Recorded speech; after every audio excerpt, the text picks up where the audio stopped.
an experience that changed your way of seeing Mexico in this visit? Yeah, in this visit, yeah, yes, it is very much that I heard quite a lot about Mexico, of course, usually, since it is a very big country, but not as much as what I see now and what I heard is difference. It is a very, very big country and densely populated city, the Mexico City is, but still quite well controlled. I don't see that bad, you know, like I heard there's so much the drug trafficking problem is going on. When we were in the far away from here, we usually hear like every day you have fighting. Well, it's not that. You know, it's very nice. How do you choose your battles in life? Well, you mean battle means Battles like challenge. challenges or things to work on. Well, I was put in position of Shamarpa, is a institution. In Tibet history, this is a second earliest reincarnation Lama of Tibet. Shamarpa means red hat Lama, you know, red hat holder, like that. So I'm in this position, in this line.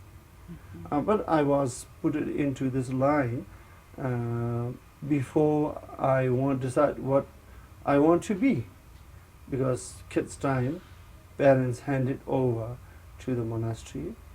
The You moment were monastery 3 years old, right? Yeah, handed over to the monastery when I was 3 years old. I was recognized as this Lama, the reincarnation of Shamarpa. They say when I was in the mother's womb.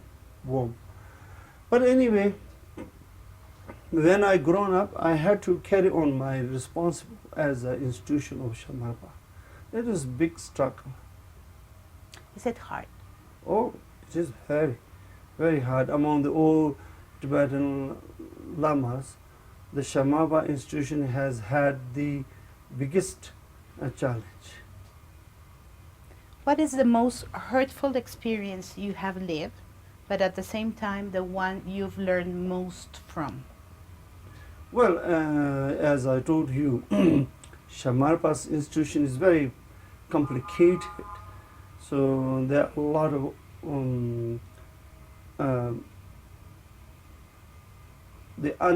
unwillingly, well, you know, I had to challenge many things without my own the interest, you know, without intention. I had to, you know, kind of ambush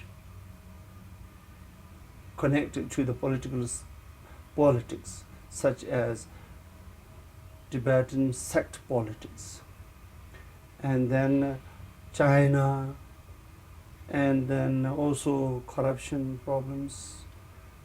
So the Shamarpa's institution has been unfortunately targeted by politicians and corruptions. Yeah, and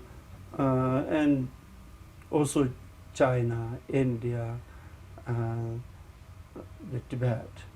But you've learned from that. Yeah, then I learned a lot of things from it. What will you do if you were sure that you wouldn't fail? Well, I dedicated my duty, I dedicated my energy to carry on my duty since I'm already in it.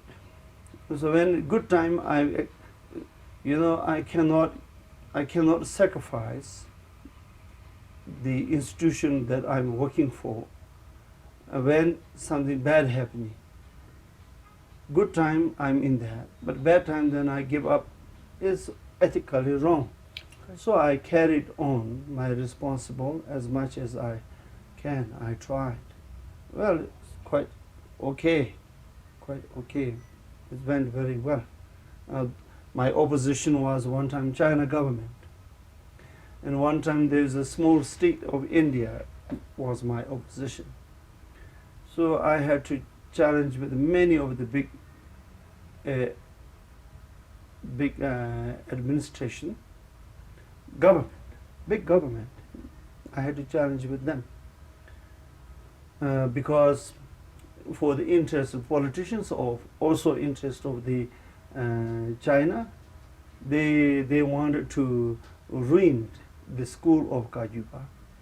Then I was the only one who could protect this school where I'm already in, and then I did my best to protect it reasonably okay. If you could only solve one problem, what problem would that be, and why would you choose it? Well, I think you mean the problem of the globes. Well, from these problems, what I learned is, for example, India is a biggest democratic country in the world. Their democratic institution is introduced by British. Yeah? India is a country where you have a lot of cultures and also language and religions and philosophy. So India is a very old country, and you have all kinds of scholars you have had in the past.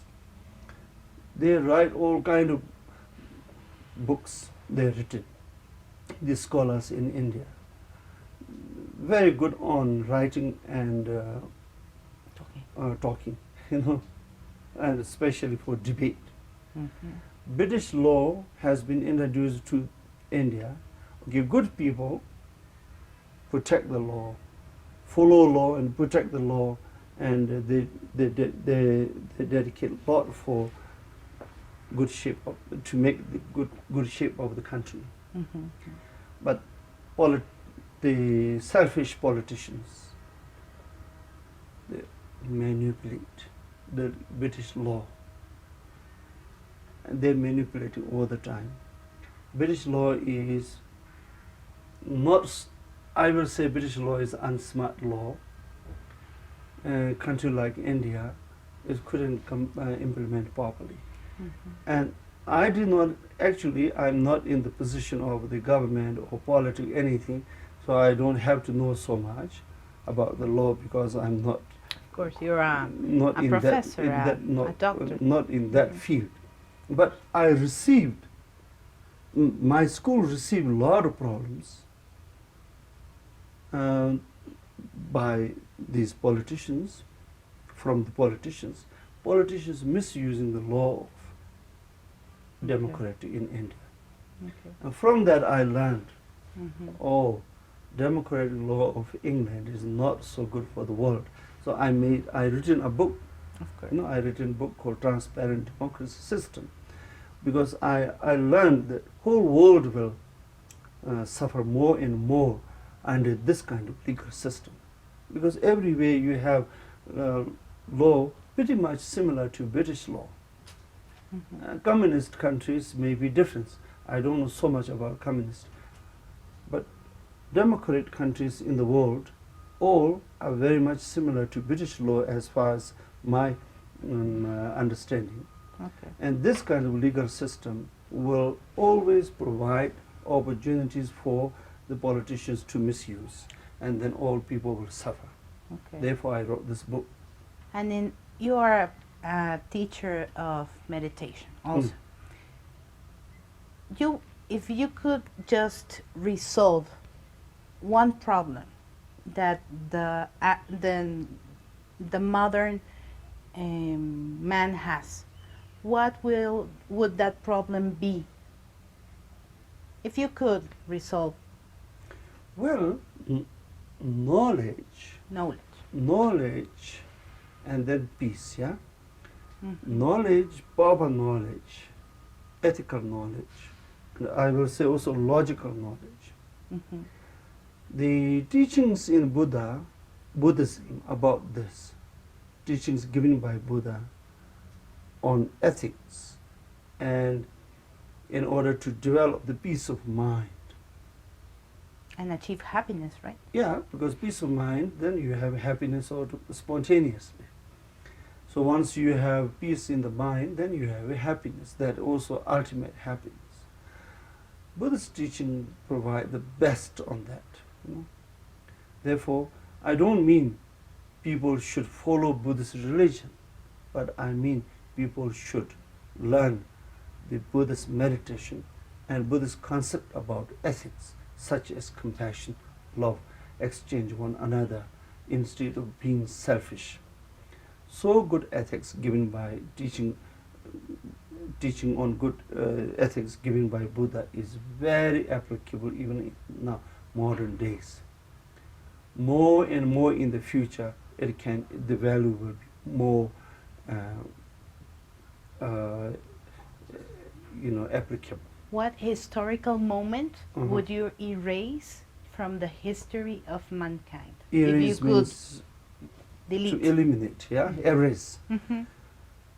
Well, this blind faith, I will say, blind faith means such as in India.